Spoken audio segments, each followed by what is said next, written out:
우리는 지난 시간에 산모였던 마리아가 200km나 떨어져 있는 나사렛에서 베들레헴에 와가지고 이 예수님을 낳는 이 사건, 이 모습 속에서 하나님은 그의 섭리에 있어서 한치의 오차도 없으신 분이시다라는 것을 살폈습니다. 그 하나님을 우리가 섬기고 있다라는 거죠. 또 뿐만 아니라 이제 그 동방 박사를 불러서 아기에게 자신도 경배하겠다라고 말하면서 이 아기가 난 것에 대해서 알려달라고 했던 그 헤롯이 결국은 아기를 죽이려고 하는 그런 시도를 하잖아요. 그런 것처럼 헤롯의 말, 아기를 찾으면 나도 그에게 가서 경배하겠다. 이 말은 굉장히 그럴싸하고 이 동방 박사의 귀에는 굉장히 헤롯이 경건한 사람으로 보일 수도 있단 말이죠. 헤롯의 그 정체를 모르기 때문에. 그러나 그 헤롯의 그 행동, 말은 경건했지만 그의 행동이 그가 누구인지를 이렇게 말해주는 것처럼 우리가 누구인가는 우리의 말이 아니라 우리의 행동을 통해서 우리가 누구인지를 말해준다라는 것을 우리가 살펴보았습니다. 그리고 이 동방 박사가 헤롯을 떠나서 이제 그 베들레헴으로 가는 도중에 잠시 잊었던 그 별을 보고 가장 크게 기뻐했던 이 동방 박사의 그 모습, 그런 것처럼 주님을 만난 자들에게 있어야 될 이 기쁨이 우리 신앙 안에 늘 있어야 된다는 것을 말씀을 드렸습니다. 그러면서 이 아기 집에 있는 아기에게 동방 박사가 경배를 하는데, 이거는 그냥 인간 왕으로 오신 유대인의 왕 이런 개념이 아니라 그들이 드린 그 예물을 통해서 그가 신성을 가지신 왕이시고 또 그의 죽음을 예견한 그런 예물이었던 것을 통해서 동방 박사가 드린 그 예물은 인간 왕에게 드리는 예물이 아니라 하나님으로서 경배를 받으시기에 합당하신 왕에게 드린 예물이었다라는 것을 말씀을 드렸습니다. 그런 것처럼 외견상 보면은 아기이고 누추한 집에 있었을 것이고 또 그의 모친도 어떤 왕후가 아니었단 말이죠. 그러니까 외견상 보면은 이렇게 왕으로서 하나님으로서 경배를 받으시기에 합당한 그런 하나님으로서의 왕으로 보이지가 않는데, 동방 박사가 그런 것들 계시를 통해서 예수가 인간만이 아니라 그 신성을 알아보고 경배했던 것처럼 이 예수님에 대해서 오늘날 잘못된 신앙을 가지고 있는 이 사람들이 교회 안에 많다라는 것을 말씀을 드렸습니다. 예수님의 신성을 부인하는, 그러면서 그들도 자신들도 그리스도인이라고 자처하는, 그러나 그런 거는 분명하게 잘못된 것이다라고 이렇게 말씀을 드렸습니다. 자, 그러면서 이제 오늘 드디어 동방 박사들이 경배를 하고 난 후에 경배하고 우리가 12절에 있는 것처럼 헤롯에게로 돌아가지 말라. 그리고는 다른 길로 자신의 고국으로 돌아간 후입니다. 이렇게 동방 박사들이 떠난 후에 주의 사자가 요셉에게 꿈에 나타나서 헤롯이 아기를 찾아 죽이려고 한다라는 얘기를 하면서 아기와 그 모친을 데리고 애굽으로 피하라. 그래서 내가 다시 너를 이렇게 부를 때까지 그 애굽으로 피하라라고 하는 그런 얘기를 듣습니다. 이렇게 우리 주님은 동방 박사로부터 경배를 받으시고 예물을 받는 그런 영광이 있었지만 곧 이어서 이 헤롯으로부터 목숨의 위협을 받게 되는 이런 고난이 곧장 따라오는 모습을 우리가 이렇게 보게 됩니다. 이 지시에 요셉은 곧장 밤에 잤겠죠. 그래서 꿈에 주의 사자의 그런 지시를 받았는데 일어나서 그날 밤에 아기와 그의 어머니를 데리고 애굽으로 떠나갔다라고 되어 있습니다.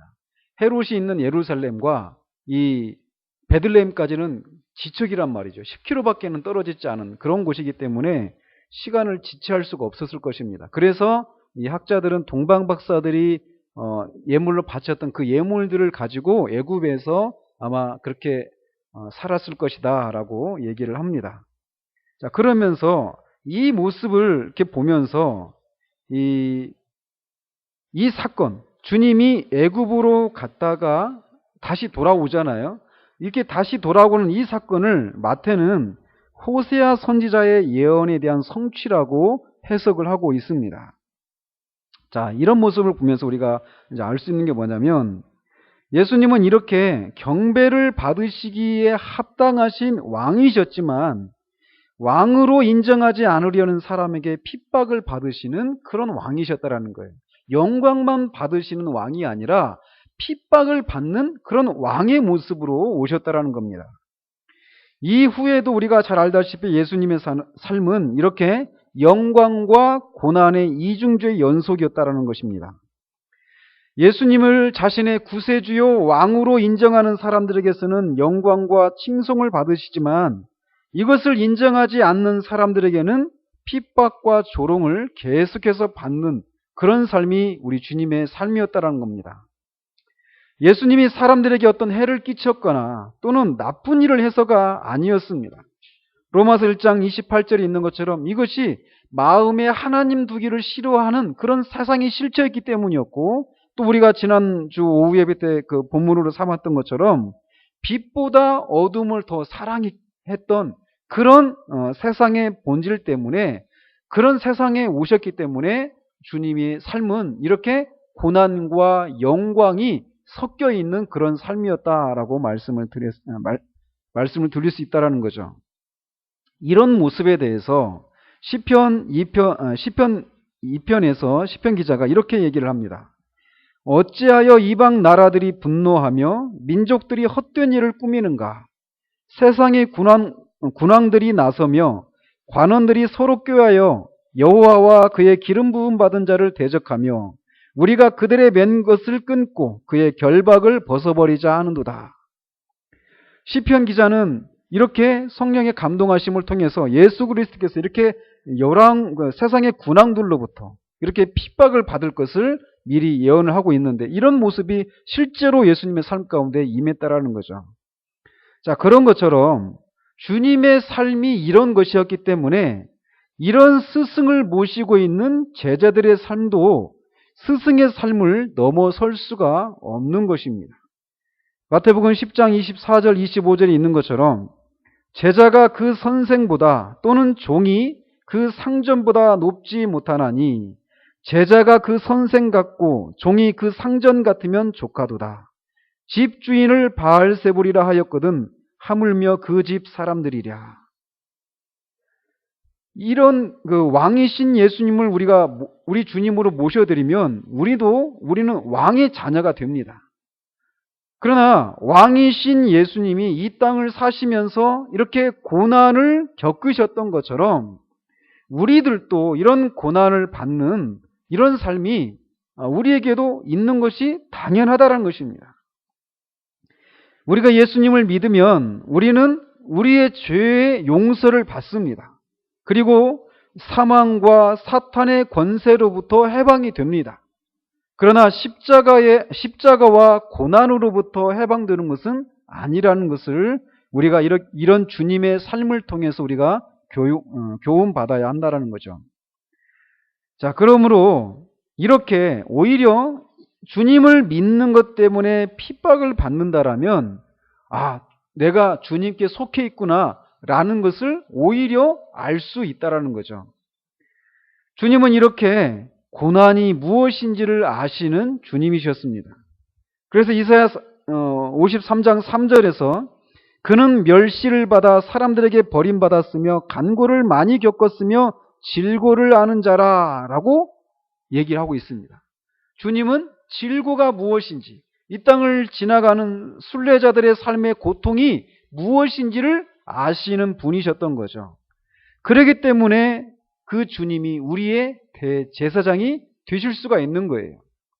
그래서 히브리서 4장에서도 말하기를 우리에게 있는 대제사장은 우리 연약함을 체휼하지 아니하는 자가 아니요 모든 일에 우리와 한결같이 시험을 받은 자르되 죄는 없으시니라.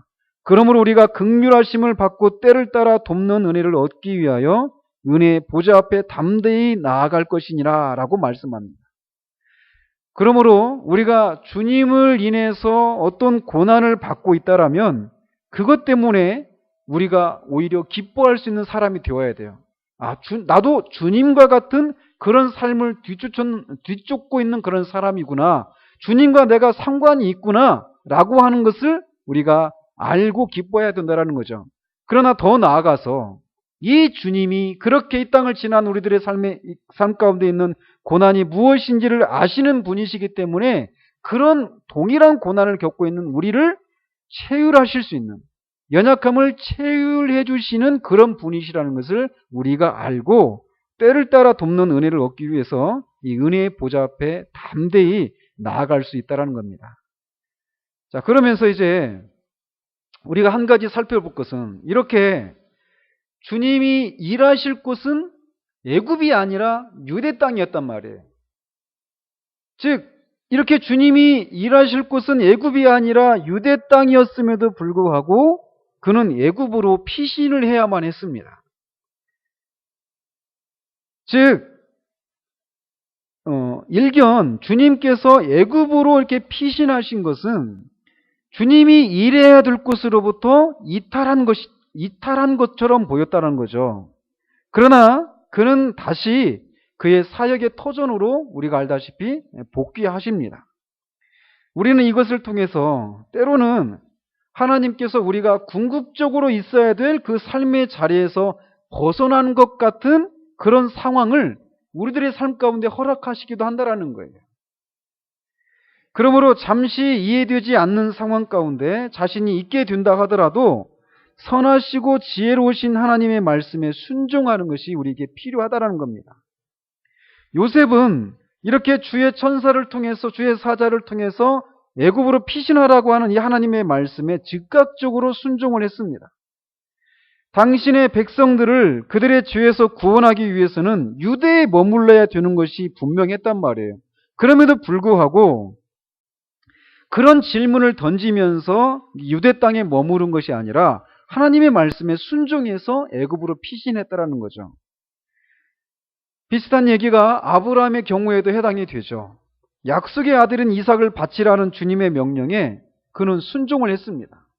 이삭을 통해서 하나님의 약속이 성취되는, 그리고 이삭은 하나님의 약속의 아들인데 그 아들을 제사 지내라고 바치라고 하시는 이 하나님의 말씀에 그는 많은 씨름의 과정들이 있었겠지만 결국은 이 하나님이 죽은 자 가운데서 이삭을 살리실 것이다 라고 하는 이런 믿음으로 하나님의 명령에 순종을 했다라는 거죠. 그 순종을 통해서 장차 아들을 통해서 세상을 구원하시려고 하는 이 하나님의 구속 경륜을 그가 바라볼 수 있었고 또 그것을 인해서 기뻐할 수 있는 그런 복을 누렸던 것처럼 우리도 우리의 삶 가운데서 잠시는 우리가 당황스럽고 이해가 되지 않는 그런 상황 가운데 우리가 있을 때 하나님이 이렇게 애굽으로 피하게 하셨던 그 하나님이 다시금 그 궁극적인 삶의 터전으로 되돌리시는 것처럼 우리도 우리를 통해서 하나님이 하시려고 하시는 그 일을 반드시 하나님의 때에 이루실 것을 우리가 믿고 당황스럽고 이해가 되지 않는 그 상황 가운데서도 잠잠하게 주님의 때를 기다리는 것이 필요하다는 것을 이 애굽으로 피신하신 이 주님의 이 모습 속에서 우리가 교훈받게 된다는 거죠. 근데 한편 이렇게 이 요셉이 애굽으로 피한 이 사건은 창세기에서 이 요셉이 또 애굽으로 피한 그 사건과 유사한 그런 점을 가지고 있습니다. 이 창세기에서 보면 요셉이 누구의 아들이었죠? 야곱의 아들이었잖아요. 야곱의 아들이었던 요셉이 그의 부친과 형제들을 돌보기 위해서 애굽으로 끌려가죠. 그런데 이 신약에서는 또 다른 요셉이 요셉 마태복음 그 1장에 보면 우리 족보 나오잖아요. 16절에 보면 야곱은 마리아의 남편 요셉을 낳았으니 이렇게 되어 있죠. 또 다른 야곱의 아들 또 다른 요셉이 또 이번에 이 야곱의 아들인 요셉이 이제는 하늘로부터 내려와서 사람들에게 생명을 주게 될 생명의 떡이신 이 아기 예수를 보호하기 위해서 애굽으로 피신합니다. 이 두 사건이 어때요? 유사한 점이 있죠. 그러면서 이렇게 애굽으로 끌려갔던 요셉과 이스라엘 백성들을 하나님께서 다시금 모세를 통해서 출애굽하시죠. 출애굽을 시키시잖아요. 그러면서 이렇게 출애굽한 사건을 가리켜서 호세아 선지자를 통해서 하나님이 이렇게 말씀하십니다. 호세아서 11장 1절에 이스라엘이 어렸을 때에 내가 사랑하여 내 아들을 애굽에서 불러냈거늘 이렇게 말씀하십니다. 모세를 통해서 이스라엘 백성들을 출애굽시키신 이 사건을 호세아 선지자를 통해서는 하나님이 이렇게 표현하신다라는 거예요. 내 아들을 애굽에서 불러냈거늘 이렇게 말씀하시는데 지금 이렇게 이 호세아의 예언이 하나님의 아들이신 예수님이 애굽에 가셨다가 다시금 유대 땅으로 돌아오게 되는 이것에 대한 예언이었다라고 마태가 얘기하고 있다라는 거예요. 이것에 대해서 도널드 헤그너라고 하는 그런 학자가 주장하기를 이 마태는 이렇게 출애굽 사건과 예수님의 애굽으로의 피신과 또다시 유대로 귀환하시는 이 사건을 이렇게 결부시키고 있어요. 그러면서 이것을 통해서 예수님에게 일어난 일은 구약 예언의 실현이라고 하는 주제를 드러내고 있다는 거예요. 우리가 초반에도 제가 말씀드렸지만 마태가 이 마태복음을 통해서 지금 드러내고자 하는 것이 무엇이냐면 이 구약 예언의 실천이라는 거예요. 예수님의 삶은 구약에서 여러 선지자들을 통해서 하나님이 예언하셨던 그 예언의 성취다라고 하는 것을 입증하고 있는 겁니다. 지금. 그러므로 마태는 하나님의 아들 이스라엘과 이스라엘 백성들을 하나님께서 나의 아들이라고 표현하시잖아요. 이렇게 하나님의 아들이었던 이스라엘과 또 역시 하나님의 아들이신 예수 그리스도가 하나님의 섭리로 애굽으로 건너갔다가 하나님의 섭리에 의해서 다시 구출되었다라고 하는 이 공통의 사실로부터 예수님의 삶과 사역 가운데 이스라엘의 역사가 총체적으로 집약되어 있다라는 그런 결론을 도출하고 있는 것이에요. 무슨 말씀인지 아시겠죠? 애굽으로의 피신과 귀환뿐만 아니라 이스라엘 백성들이 출애굽한 후에 어디에서 지내죠? 광야에서 지내잖아요. 그런 것처럼 이렇게 애굽에서 다시 유대 땅으로 돌아오신 하나님의 아들 예수 그리스도도 나중에 어디로 가시죠? 광야로 가신단 말이에요. 그러니까 그런 모든 여정을 통해서 마태는 예수님의 삶이 이스라엘 전체 역사를 그려주고 있다고 지금 보고 있는 거예요. 더 나아가서 헤그는 주장하기를 수많은 우여곡절을 거친 이 이스라엘 역사가 마침내 그 목표를 이루게 되었으므로 당초의 출애굽 사건이 이제는 당신의 백성들을 죄에서 구원하시려는 하나님의 종말론적인 역사를 통해서 재현되었다. 그리고 그 아울러서 이제 그 절정에 이르게 되었다라는 그런 신념을 가지고 마태가 이 마태복음을 기록하고 있는 거예요. 출애굽 사건이 결국은 그 하나님의 백성들을 그들의 죄로부터 구원하시고자 하시는 이 예수님의 이 사역을 보여주고 있는 것이라는 거죠. 마태는 이런 구도를 가지고 예수님의 행적을 그리고 있습니다. 자, 이렇게 예수님이 이제 요셉을 통해서 이제 예수님이 이미 애굽으로 피하신 후에 헤롯은 동방박사들에게 속았다라는 것을 알고 분개합니다. 그리고는 베들레헴 경내에 있는 2살 미만의 사내 아이들을 학살을 합니다. 학자마다 이때 그 학살된 아이의 숫자가 다 다르게 주장합니다. 막 굉장히 많게는 몇만 명이라고까지 초대교회 그 초기에는 막 그런 전승까지 있었어요. 그러나 베들레헴은 그렇게 큰 동네가 아니었습니다. 그 당시 그 숫자도 사람마다 다 다르지만 베들레헴이 그렇게 큰 동네가 아니었단 말이죠. 그런 것을 감안하면 학자들의 어떤 학자들은 한 20명 내외의 아이들이 죽었을 것이다 라고 그렇게 추정을 합니다. 그런데 그렇게 아이들이 죽고 나니까 자기 자식을 빼앗긴 자기 자식이 죽임을 당한 그 부모들, 그 가족들이 막 통곡을 하지 않았겠어요? 그런데 그렇게 베들레헴에서 있었던 그 큰 통곡을 예레미야의 예언의 성취라고 해석을 하고 있습니다. 그 18절에 있는 것처럼 이 일이 이미 선지자 예레미야를 통하여서 말씀하신 것에 대한 성취다라고 18절에서 얘기하고 있다라는 거예요. 자, 이 예레미야 18절에서 인용되고 있는 이 예레미야의 이 예언은 어떤 거냐면 예레미야 당시에 이스라엘 백성들이 하나님의 계명에 불순종한 결과 선지자를 통해서 계속해서 그 죄악된 길에서 돌이키라고 계속 말씀을 전했지만 결국은 불순종하고 바벨론의 포로로 끌려가게 됩니다. 바벨론의 포로로 끌려가는데 포로로 끌려가다가 이스라엘 백성들이 이제 바벨론의 포로로 끌려가다가 라헬이 묻혀있던 무덤 근처인 에브랏, 곧 베들레헴의 옛 지명입니다. 거기를 지나서 바벨론으로 끌려가게 될 것을 바벨론으로 끌려가게 되는데 이때 무덤에 묻혀있던 라헬은 누굽니까? 라헬의 남편이 누구예요?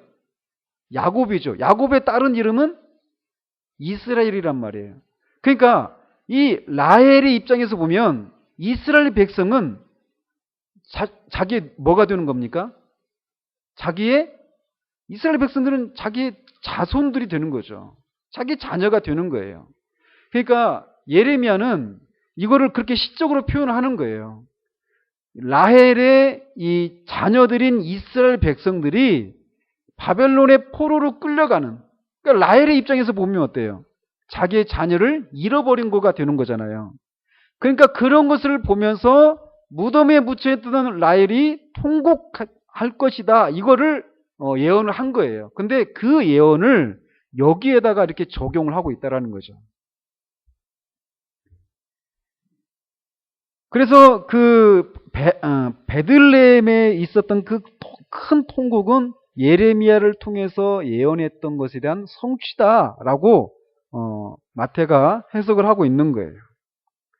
한편 헤롯은 이렇게 미가 선지자를 통해서 그리스도가 베들레헴에서 날 것이다 라고 하는 것을 알고 있었지만 이 선지자들이 예언했던 그리스도를 자신의 구세주로 영접하기보다는 그를 살해하려고 혈안이 되었습니다.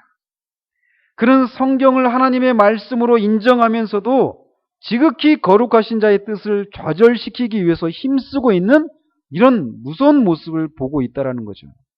그러므로 저번에도 말씀드린 것처럼 예배로 이어지지 않는 신앙 지식은 무익할 뿐만 아니라 마지막 날 심판 때에서 그 신앙 지식이 더 우리를 크게 더 정죄하게 되는 그렇게 작용할 수 있는 것처럼 복종이 수반되지 않은 지식은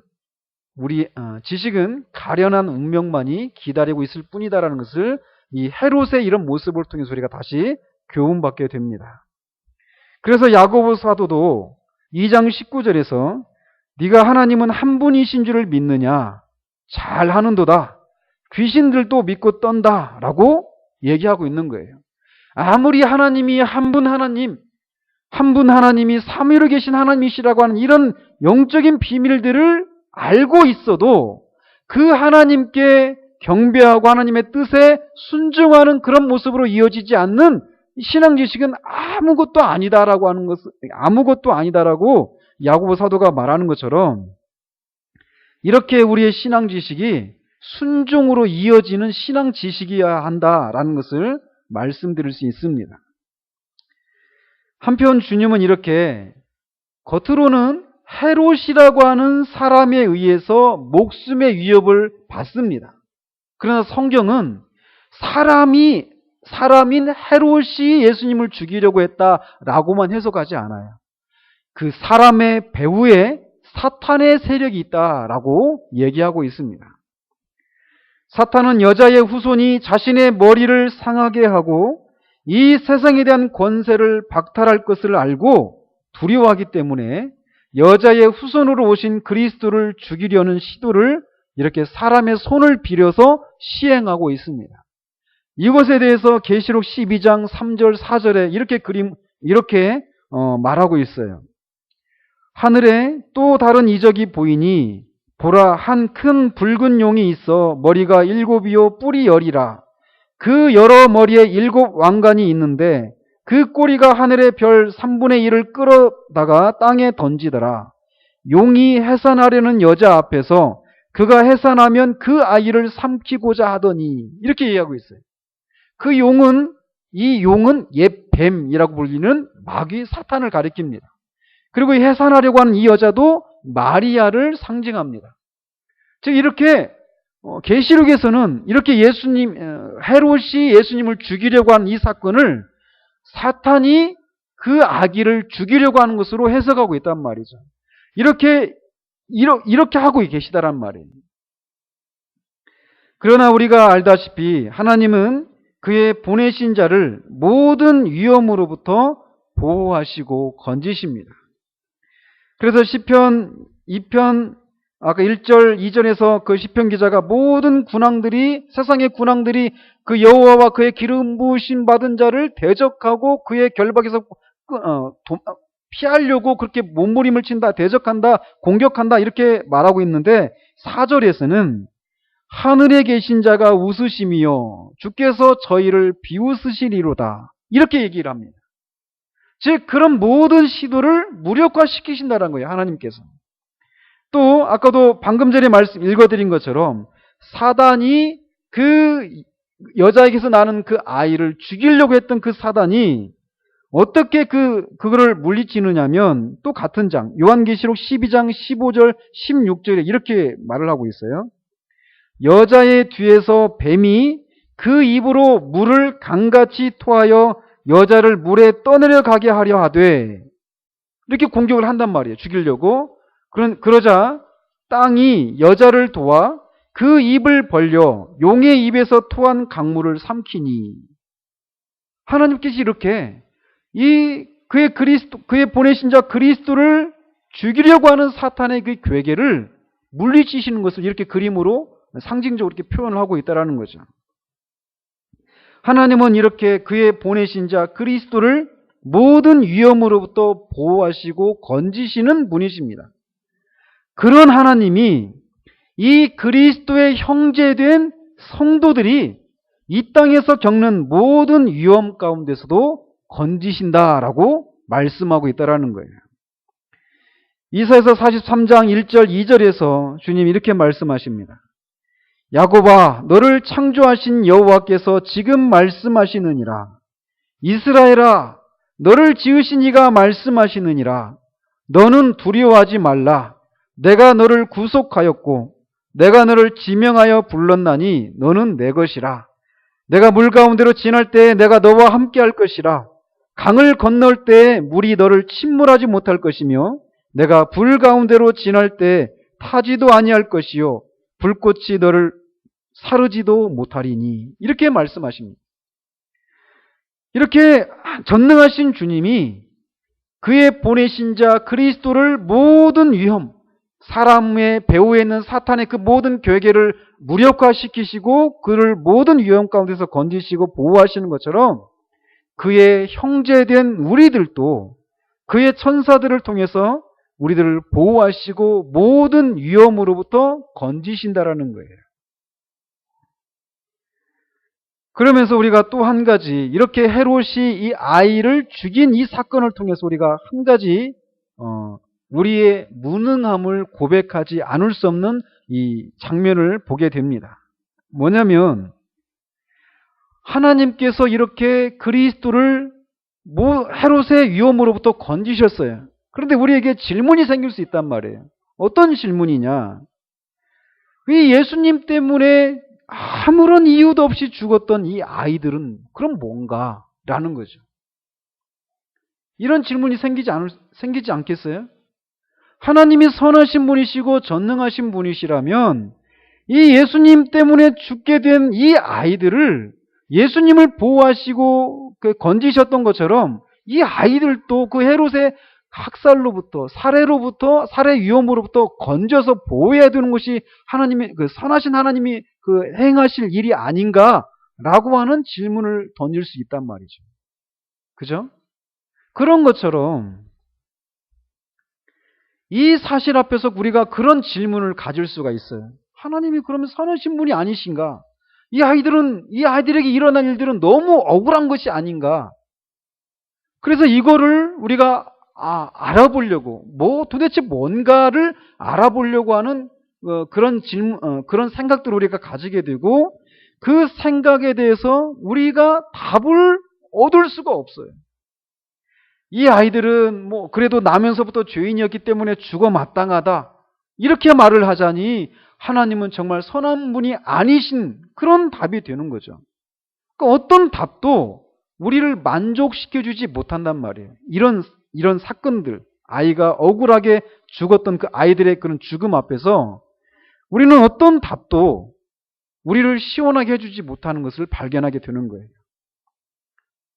그래서 이런 것처럼 이 아이들의 죽음은 우리의 이해력으로 헤아릴 수 없는 신비의 영역에 남아있는 것이라는 거예요.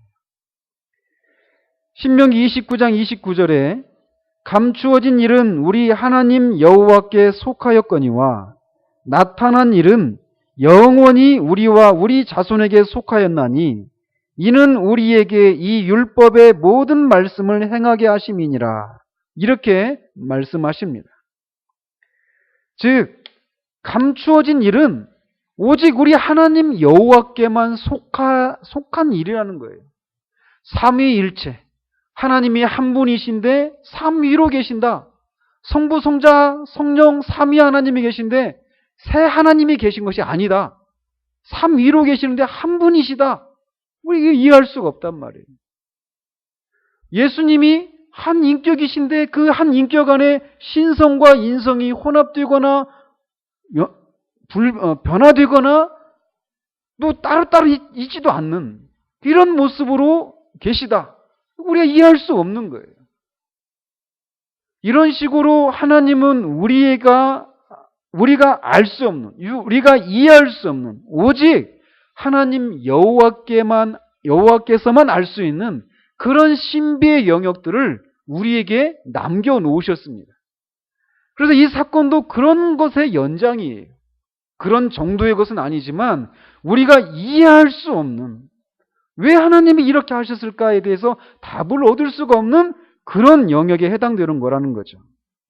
그러므로 성경에서 우리가 이런 비슷한 것들을 우리가 만나게 되면 하나님께서 우리에게 밝혀주신 것들 너머에 있는 어떤 지식에 도달하려고 하는 우리 안에 있는 모든 교만한 생각들을 물리치는 것이 필요하다라는 거예요.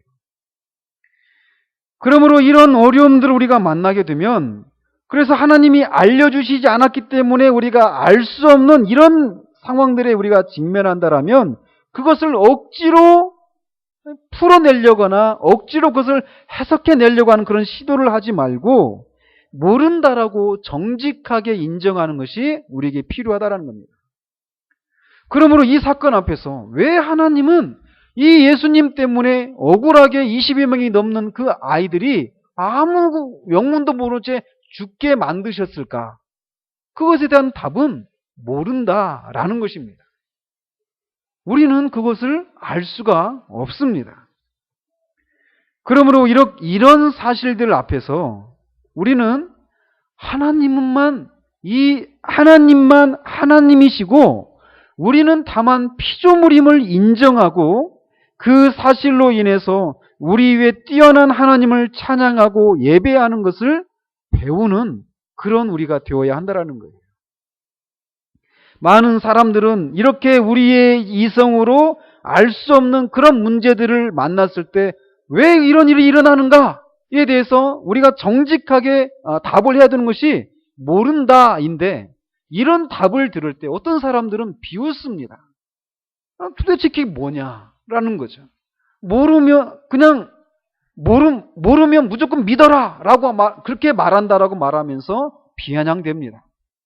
그러나 그 안에 진짜 하나님이 어떤 분이시고 우리가 누구인지, 하나님에게 감추어진 일은 오직 하나님 여호와께만 속해져 있고 나타난 일만 우리 자신에게 속한 것이라는 것을 아는, 그래서 하나님은 언제나 우리 위에 뛰어나신 분이시고 우리는 하나님이 알려주신 것 이외의 것은 알 수가 없는 그 피조물이라는 사실들을 깨달아서 그 존재의 격차를 인해서 하나님을 예배하고 경배하도록 하시려는 이 하나님의 의도에 겸손히 순종하는 것, 그것이 구원받은 사람들에게 마땅히 있어야 될 모습이라는 것이에요. 이런 대표적인 사건이 선악을 하게 하는 과실 아니겠어요? 동산 중앙에 있는 선악을 하게 하는 과실을 보면서 아담이 하나님이 주신 그 모든 과실과 모든 그 창조된 그 모든 피조된 것들을 즐거워하고 마음껏 그것을 향유하다가도 그에게 금지된 것 하나, 동산 중앙에 있는 선악을 알게 하는 과실, 그 나무를 볼 때마다 아담으로 하여금 하나님이 불러일으키기를 원했던 것은 예배의 심령이었단 말이죠. 도대체 왜 하나님이 그 선악을 알게 하는 과실을 동산 중앙에 놓으셨던가?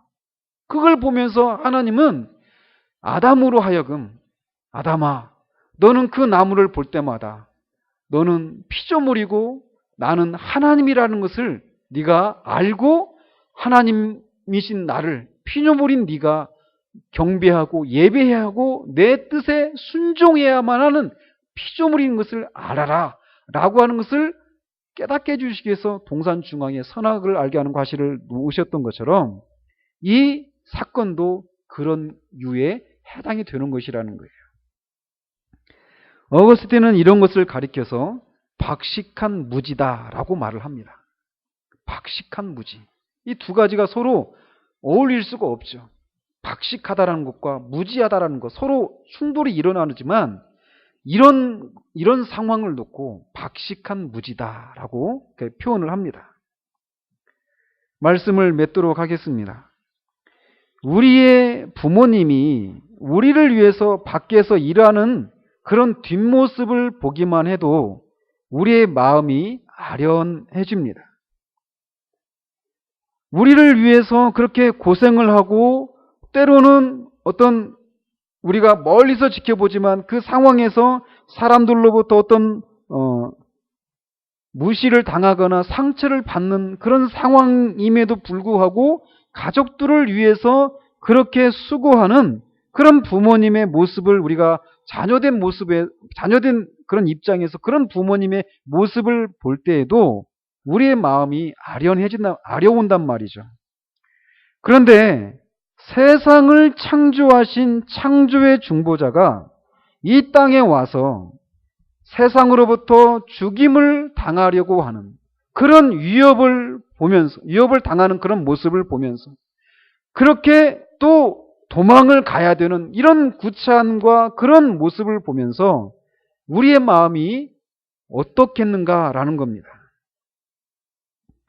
우리의 부모를 보면서도 우리의 마음이 그렇게 아려온다라면 우리를 지으시고 창조하신 창조주이신 이분이 오셔서 세상으로부터 이렇게 위협을 당하시고 그렇게 피해야만 하는 그런 모습을 볼 때 우리의 마음이 아파오는 것은 너무나 당연하다라는 거죠.